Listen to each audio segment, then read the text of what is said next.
welcome back to the channel. Today's vlog, I'm going to run through just a typical Monday. I was going to say what a nice day, to be fair. The skies are clearing, the mornings are getting a bit brighter, but it's starting to rain, which is a bit of a piss take, given I'm on my way to a coffee shop, which is about a 10-minute walk from my house. Something that I've not been doing over winter, nowhere near as much as I should do, is get out of the house to work.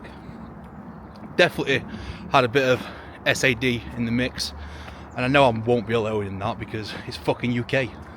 To my clients who out there who are in Australia, Bali, you do right, stay there, don't come back.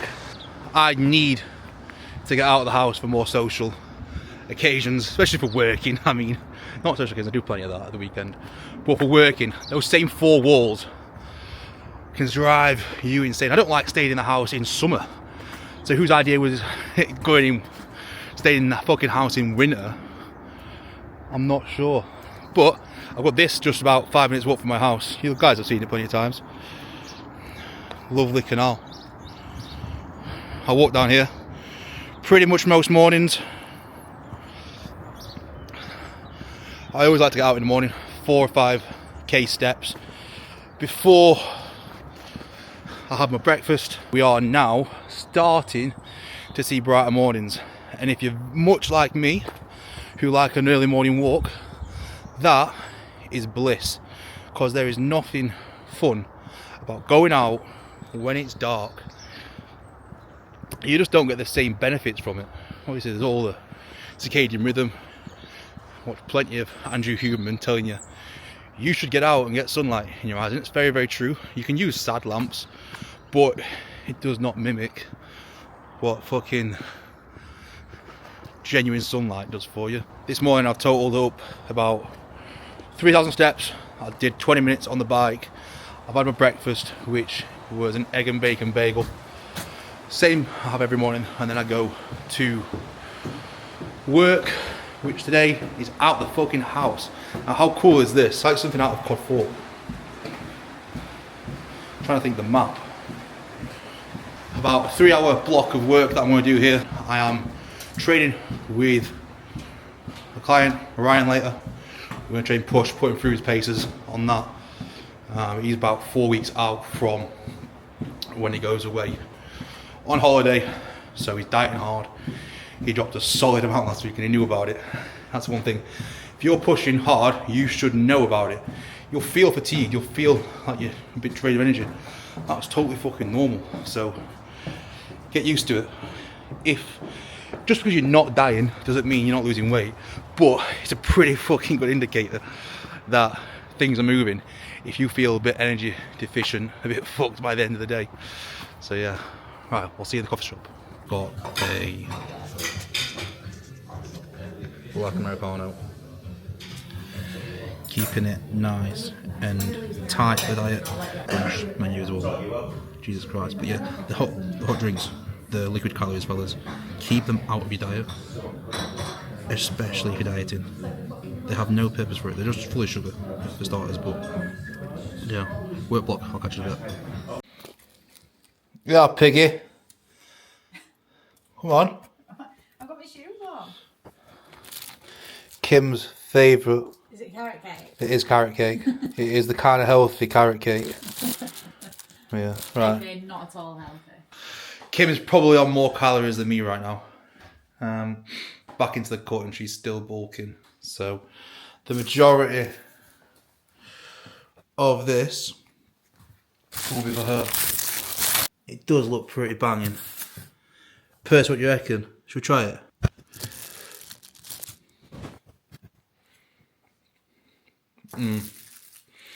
That is banging. I only like the icing really, not too bothered about the cake, but yeah. Don't do this at home, fellas, if you're dieting. Not advised. So it's for the YouTube. That's my excuse anyway. No, fuck it. I leave myself like 50 calories, 100 calories a day for little snacks like this. I build it into my diet. Plus, I do fucking about 40 minutes cardio at the minute, so I think I can allow it. It's not little treats like that, like little bites that matter. It's when you're having massive takeaways and you're smashing pints down that you don't track, or food that you don't track, or sauces you don't track. 50 calories, probably not even had that. 30 calories are a spoonful. It's not going to do much damage whatsoever. If I was on a photo shoot prep, I wouldn't have that. But I'm just having a little bit of a tidy up. So, there we go. Meal 2. I just wanted to show you this because, well, you'll probably have seen it before. It is obviously going to be a bowl of oats. We've got 80 grams of oats. I should have added 85 grams of oats. So you'd seen that carrot cake I just nibbled on. I took 5 grams of oats out. It counteracts a few calories. Just a little trick like that. You don't have to be utterly perfect. Shock an online coach saying you don't have to be perfect, right? So we've got 8 grams of oats, 50 grams of whey. I've used cinnamon Danish from my protein. We've got around 100 grams of blueberries, 15 grams of peanut butter. We've got ground cinnamon, and I'm going to put pink Himalayan salt on top of it. Salt on sweet makes it taste even nicer. So that's kind of meal 2. I'm going to put something on YouTube. I'm watching a lot of Andrew Huberman at the minute, getting a little bit nerdy with it. We're back out for another walk. I appreciate this vlog's a little bit here, there and everywhere right now, but that's kind of my Mondays. I'm working late today. I've got the building 8 call at 8 o'clock, so I'm making the most of the daylight hours, getting out for plenty of walks. I'm going to get my 10k steps in before I go to the gym at 5 and train with Ryan, so we're on like 9,000 now. One round the block. Keep me moving. Make the most of that bastard whilst we have it. During this time of the year, one of the main things you can do is just stay in decent nick and not let yourself get too far out of shape. If your goal is to get lean, let's say for summer, for a holiday, an event, whatever, stag do, wedding, we all have these crop up, the best thing you can do at this time of the year is keep yourself in check. I always allow myself a little more freedom at this time of the year with food. That's why I'm going back into a mini cut just to tidy things up. But I made sure I've trained all the way through it, so I've likely gained some muscle in there as well. I haven't gone on a purposeful bulk, let's say. That wasn't the goal this time around. But one of the big things that you can do is make sure, if you are going to be having more food and a little bit more freedom with your diet, is to make sure you get into the gym and use those calories. It's a common one for lads that you'll get lean for summer, they'll get in shape, and then as the months get further away from summer, you get into winter, it's dark, it's cold, the frequency of training stops, but the eating increases because they got bored. They're just bored. They have less things to do. They have more time at home. With shit weather comes shit moods sometimes. I know for myself, during winter, I tend to snack more. I tend to just nibble and graze because I'm bored, because there's not much sunlight. After like 5 o'clock, what you want to do? Yeah, you go to the gym, but sometimes I've trained earlier in the day because I've had to. Getting lean will be made so much easier if you can stay within a certain range of body fat. Don't let yourself stray too far, and don't let your habits get out of hand, let your routine slip too far, because you then got to fight to get those initial weeks back in place, and that, when you are dieting down for a holiday, can extend the diet from 12 weeks to 14 to 16, 20 weeks, depending on just how loose you've let yourself go during winter. If you genuinely want to advance your physique, it needs to be a year-round endeavour, not just something you do for a 12-week period that you just hire a coach to get you in shape for a holiday. Yeah, that's great, and that'll get you in shape for that holiday. But then if you take the pedal off the gas rest of the year round, one, you're likely going to go backwards because you're probably not ingrained enough of the habits from a longer term perspective. And the likelihood of it is you're not going to upgrade your physique going into next year, which again is just a little bit of stagnation, which we don't want. We want to be improving. That's how we push forward as blokes. So we are at Ultra Flex. We put the pedal down a couple of weeks ago. He dropped 2 to 3 pounds in the week, and you can see as soon as he's coming in, his face starts chiseling up, and that's when you know people are coming in. 5 o'clock, gym's gonna be busy. Training push as well on a Monday, International Chest Day. That should be good fun.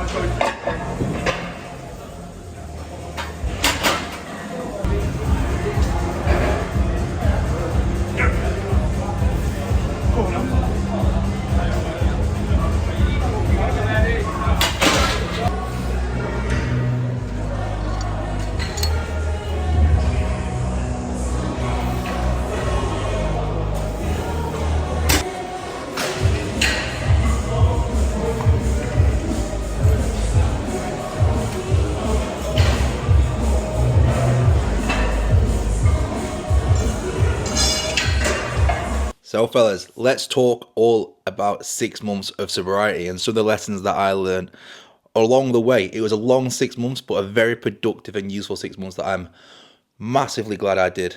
And I hope I can share some of my lessons with you and you can get some value from it and take away into your own life, potentially do your own sober spell, because I do recommend it to everyone out there that at some point in your life, you should do a stint of sobriety, because it can teach you a lot. So let's jump in. Why sobriety? So I started my 6 month sober journey on the 7th of July 2024, bang in the middle of summer. It was just around the time of the Euros, I believe. And for me, it was getting in the way of my goals, my physique goals, my business goals. It was no longer serving me.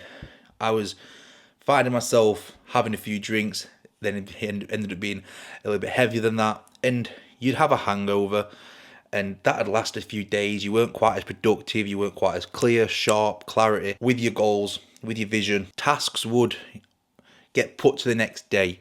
My cardio would get left. I wouldn't do this, I wouldn't do that. And for me, that is not me. I love to feel productive and I love to feel like I'm moving forward, and alcohol was holding me back. One of the big things that I always believe is that sobriety is what it means to you. For myself, I did 6 months sober in the UK. When I went away for my 30th birthday to Barcelona, we drank, and we drank pretty heavily. It was like 2 or 3 months of no drinking, so I went and enjoyed myself, and that was totally fine. I'm a big believer you don't need to stick to societal norms of, oh, you got to be totally sober for those 6 months. For me, being sober in the UK was absolutely fine. I was able to go away on holiday, compartmentalize that drinking whilst away and leave it there. I didn't bring it back to the UK. It weren't getting in the way on the weekends. Sobriety is what it means to you, fellas. So do not, if you are considering starting a sober journey, take into account other people's opinions, other people's judgments, because it's what it means to you. And most importantly as well, I knew it wasn't going to be a forever thing. I wanted a hard reset. I wanted to take control of my, not drinking, because I weren't drinking heavily in terms of frequently. I weren't that bloke who got over from work, cracked 2 cans open or anything like that. I might have gone out and binge drank maybe once every 3 weeks, something like that. It was midsummer, let's remember as well. The opportunities are there for the taking if you want it. Remember, I'm 29, or was at the time I started, so I'm 30 now. It's the British culture to do that. I think any lad who, or any online coach which says they never do it, they're probably just hiding it from you. What's the point in not being transparent to you guys? The way that I believe that, and the way that I want to work is I want to share my journey with you guys, how I am able to work to a higher standard within the gym, within my business, and alcohol is just a part of that, which I'll touch on very shortly. Right, so why was I using alcohol in the first place? One, it was to go out with friends and have a good time. Absolutely granted and absolutely fine. But there was also this underlying tone that I was using it to probably mask some low emotion, some low mood, or negative emotions that I needed to deal with. I'd end up getting a little bit stressed, and I'd use the going out as a stress relief, but it was helping me in a negative way. It wasn't meeting my needs in the ways that I should have been meeting my needs to sort that low mood, that emotions out. So at that time of the year, it's hard to say no. And especially when you're pushing towards a goal and then you are doing things that don't align with that goal, you create a conflict within you. Yes, you're having a little bit of fun, but are you really being true to yourself? Your values aren't matching up, and you will soon know about that. What coming away from booze has taught me is that when you put down the things that you are using as a, let's say, a coping mechanism or as a emotion blunter, let's say, that's a phrase I've liked to use, is you are forced to deal with those low mood things and emotions and feelings head on, and they come at you pretty damn hard. But you've got to be at a point where you want to deal with those. And I genuinely was. I was like, right, this is not right. I don't feel aligned. I don't feel like I'm living along my values. Let's get fucking stuck in and figure out what's what. And of course, there was times where I had massive FOMO. Like the lads was going out for days out. They was going to a bar, going to the pub, or it'd be somebody's birthday, and I couldn't drink. I chose not to drink, and it gives you power that you have that ability to say no. At first, your mates will probably be like, are you sure you're really doing that? Are you sure? I'll stand by it that my mates were absolutely bang on the money. They knew that this was good for me. And if your mates are true to you, they won't ridicule you for doing sobriety. So if you do have friends who are ridiculing you for taking yourself on a sober journey, are they really like close friends, or are they just more drinking buddies that you go out with because it's easy to do so? One of the big lessons that I've learned since stopping sobriety, because it wasn't ever going to be a forever thing for me. I set 6 months as a target, and I think I did like 6 months and 11 days or something like that. One thing that I learned is that you need to have a big enough goal set to stop your temptations getting the better of you. So I initially set the standard when I first started was to only drink at special occasions. That's a hard task to manage, because who defines what a special occasion is? You will have as many special occasions in the year as you decided. So I set out only initially planning to drink at special occasions, and that lasted about 3 or 4 weeks and then fell on deaf ears, at which point I said, right, nope, fuck it, that goal is not big enough. It's clearly not stopped me from going out and have a little drink with the lads. As soon as I did it, I was like, I don't want this anymore. I didn't go and get pissed. I had a few beers and I was like, this is not me. I don't want this right now. One lesson that I will give you fellas is set a goal big enough that it does scare you. I set 3 months initially, and I was like, nah, I could do 3 months. 6 months sounds hard. I had my birthday to contend with. We weren't going away at Barcelona at this point, but I also had Christmas to get out of the way. I've actually gone sober throughout the whole of Christmas. All my friends was going out. They was going to the pub, doing the usual Christmas stuff. We had Christmas dinner at home. Didn't have any alcohol. I had 0% Stellas, which, by the way, are the best ones out there, fellas. None of the other actually match up anywhere close. Anyone who says 0% Guinness is nice, it's like drinking muddy water. So that's lesson 1. Is going to be set a goal as big as you can within reason. I didn't want to do a year. I knew after about 3 or 4 months, I'd got what I needed. I could have stopped after 3 or 4 months and been totally fine with it, learnt my lessons, learnt what was kind of bubbling away inside me. I got the clarity. I was able to have the ultimate control over alcohol. Like, I don't feel compelled at any point now to go out. If some of the lads ask me, it's totally down to me. I don't have any fear of missing out anymore. It is totally, I'm in control of it. I'm not tempted by potentially missing, don't know, just a boxing fight or this or that. It doesn't bother me no more, and the control that you have from that is good. I think you should always aim to have that at some point. I know a lot of lads, I see it with some clients as well. They're going out for socials when they're telling me, oh, I really want to go sober, I want to do this, but I've got this in place. I've got this in place. I'm like, but yeah, but do you really want to go? They go, not really, but I've said I would. So look, you got to weigh up what really you do want. One of the other lessons that I've learned is that as viciously as alcohol can be used as a coping mechanism tool, I think if you consciously and intentionally use alcohol as a stress management tool, it can be very, very useful. Since I have come away from sobriety, I've enjoyed a few whiskies on a Saturday night. I will have 1 or 2 on a Saturday night while me and Kim watch a movie, and it is peaceful. It is relaxing. It just takes that edge off. If used in the right way, and I say intentionally, you know what you're having a drink for. You can use it to switch off if you have strict parameters in place. And I firmly believe that it can be a useful tool when managed correctly. So a couple of tips, fellas, on how I suggest you should manage your weekends better. There's some lessons that I've learned along the way, in that is planning your weekends. Have something in that Sunday morning that stops you from going out on that Saturday night. It's the same for the Friday. If you're one of the lads who will go and I go to a few drinks after work on a Friday and you want to knock it on the head, plan something in for the Saturday morning so you can't go and do it, or something for Saturday night. Cinema, bowling, whatever, anything that doesn't require you drinking. Perhaps you should be going to the gym, fellas, if you're not already on a Friday night. The perfect routine for me was gym Friday night, as I always have done. Saturday, train in the morning, and then I'd chill out during the day, watch a bit of football. We'd go to the cinema or go to bowling or something like that. Bit out for food on a Saturday night, home, up Sunday morning, out for a run. And that's worked perfectly for me.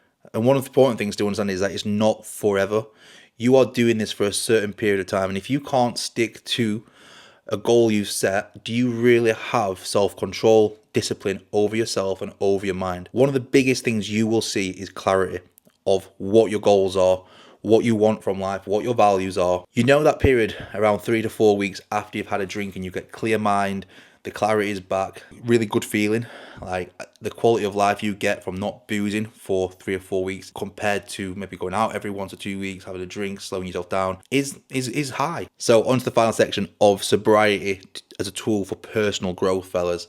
You will grow physically. You're going to dive into a lot more training. If you're running, if you're lifting, you naturally will fall into that because you're filling your time up more. You're seeing more results as you are nutritionally on the ball. You're not feeling the need to go out and have alcohol, slowing you down. You're not missing days, which is a huge one. No missed days with business, no missed days with your physique. Like I had my best physique around November time simply because I was well on the ball, with my food, with my training, no alcohol. Everything was running smoothly. And you've just got more time in your week to do as you please. I found at around month 3 or 4, it kind of peaked and didn't really get any better. But up until that point, you felt better and better and better. Your sleep improved, your mood improved, your training improved, or productivity improved.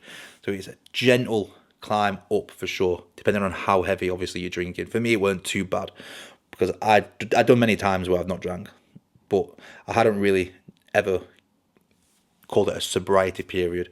I'd done it for photo shoot preps or whatnot, where I might have gone, I don't know, 6, 8, 10 weeks without drinking.